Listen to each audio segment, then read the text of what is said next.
आज अचानक मेरा मन हुआ, रविवार का दिन है और घूमने निकलते हैं, तो घूमेंगे कहाँ? अरे मतलब युवाओं को घूमने का कहाँ स्थल होना चाहिए? अलग अलग जगहों पर। लेकिन मैं जहाँ घूमने आया हूँ मैं आपको दिखाता हूँ। दोस्तों, आज हम चलते हैं साहित्यकारों की तलाश में और फिर हम आज बात करेंगे पूर्णिया के बड़े बड़े साहित्यकारों से, और जिससे कि आप लगातार रूबरू होते रहे हैं। आज अचानक मेरा मन हुआ, रविवार का दिन है और घूमने निकलते हैं, तो घूमेंगे कहाँ? अरे मतलब युवाओं को घूमने का कहाँ स्थल होना चाहिए? अलग अलग जगहों पर। लेकिन मैं जहाँ घूमने आया हूँ मैं आपको दिखाता हूँ कि पूर्णिया का यह कला भवन केंद्र है, साहित्यकारों का सबसे बड़ा स्थान, जहां पर बैठकर एक से एक साहित्यकार अपने सृजन को बल देते हैं और तमाम युवा पीढ़ियों को संदेश देने का काम करते हैं। तो मैं आपको अचानक चलते चलते मुझे मतलब दिखे हैं एक ऐसे साहित्यकार जिसे कि मैं आपको रूबरू कराऊंगा। तो ये है हमारा कला भवन का प्लेस, जिसे कि आप देख पा रहे हैं, और इसकी विशेषताओं को भी हम जानेंगे। अभी उन्हीं से पूछेंगे जिनसे हमारी मुलाकात अचानक होने जा रही है। तो चलिए दोस्तों, देखते हैं कि वह कौन है जिनसे हमारी मुलाकात हो रही है। हालांकि आप उनको पहले से भी जानते हैं। ये है हमारे पूर्णिया के, और मतलब हम तो प्राय इनको कटिहार कहते आए हैं, हालांकि यह पूर्णिया से भी है और इनका मूल निवास कटिहार है। तो हमारे बीच हैं अभी रंजीत सर कटिहार से। कैसे हैं सर? बहुत अच्छा, बहुत। चलिए सर, अब रंजीत सर के बगल में है आपको याद होगा कि मैं इनके दो पंक्तियों को बड़े बड़े जगहों पर भी प्रस्तुत करते आया हूं। तो वो ऐसे शख्स हैं जो एक बहुत बड़े चिकित्सक भी हैं और साथ ही साथ बहुत बड़े साहित्यकार हैं। वो हैं हमारे पूर्णिया के जाने माने चिकित्सक डॉक्टर के चौधरी वियोगी जी। कैसे हैं सर आप? बहुत अच्छा हूँ। अचानक मैं यहाँ पहुँचा, मतलब कला भवन, तो सोचा कि रविवार के दिन मैं घूम लूं, और घूमते क्रम में आप दोनों दिखे तो मेरे लिए सौभाग्य की बात हो गई। तो सर, आपसे मेरा एक सवाल है कि यह जो है कला भवन, ये जो कला भवन हम देख पा रहे हैं, तो इस कला भवन की क्या विशेषता है, ताकि हमारे साहित्य आजकल के जो भी श्रोता, जो भी दर्शक, जो भी साहित्यकार हैं, उनको थोड़ी सी भी जानकारी हो सके। कला भवन की विशेषता ही विशेषता है। इन दिनों बिहार एक स्वतंत्र राज्य के रूप में 1912 में अस्तित्व में आया जी, और बाद में बिहार से ही कट के उड़ीसा 1936 में बना।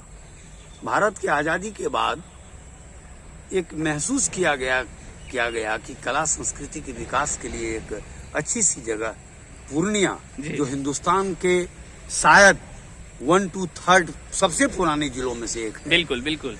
तो आज लगभग 250 बरस से ज्यादा हुए हैं इसको जिला बने हुए।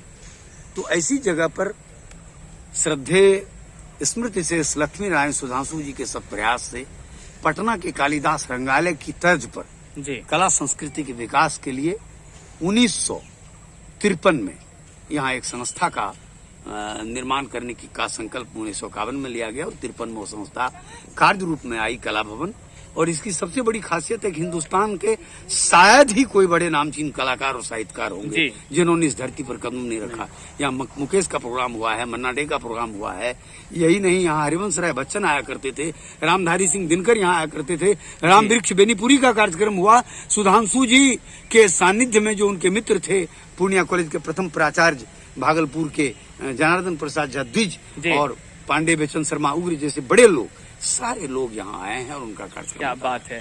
और सर, यहाँ पे तो बहुत बड़े बड़े कलाकार भी आए हुए हैं यहाँ पे लगातार। कभी जो है कि नृत्य का वो सिखाने का काम करते हैं, तो मैंने बहुत देखा। और साथ ही साथ कई ऐसे नाटक का भी यहाँ पे मतलब सिखाने का भी काम किया गया। नाटक का प्रशिक्षण होता है, नाटक का मंचन होता है। यही नहीं, हमारे कला भवन के नाट्य विभाग के कर्मियों ने उत्तर प्रदेश के माननीय मुख्यमंत्री योगी आदित्यनाथ जी से पुरस्कृत होकर आए हैं। गोवा के राज्यपाल, अब तो स्मृति शेष हो गई, मृदुला सिन्हा जी से पुरस्कृत होकर आई है और उनके राजकीय अतिथिशाला में इन लोगों का जो है सो सम्मान किया गया। और यहाँ तक कि पूर्णिया का नाम इन्होंने, पूर्णिया के बहाने बिहार का नाम रोशन करके ये लोग आए हैं। कला भवन हर दृष्टि से एक बहुत ही सुंदर, रमणीक, घूमने की जगह है, गर्व करने की जगह है। और इसलिए हम लोग भी जब जब मौका लगता है रविवार या किसी अन्य दिनों में घूमते हैं।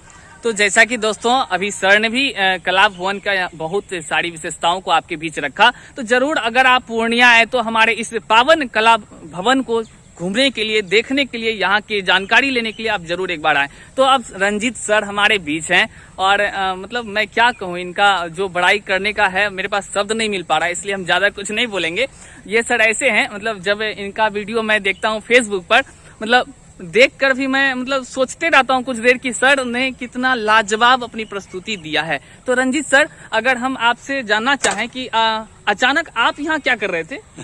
तो यूँ तो कटिहार मेरा स्थानीय घर है, मैं वहाँ का स्थानीय निवासी हूँ, लेकिन 2 वर्षों से पूर्णिया में यहाँ रहना हो रहा है। कार्य क्षेत्र मेरा पूर्णिया है जी। यहाँ के निजी विद्यालय में मैं अध्यापन का कार्य भी करता हूँ और साथ साथ डॉक्टर के चौधरी जी से आज जो खगड़िया से आए हुए हैं शिव कुमार सुमन जी से, और यहाँ के जो स्थानीय साहित्यकार हैं उनसे भी हमारी परिचय हुई और इस कार्यविधि को मुझे आगे बढ़ाने का मौका मिला।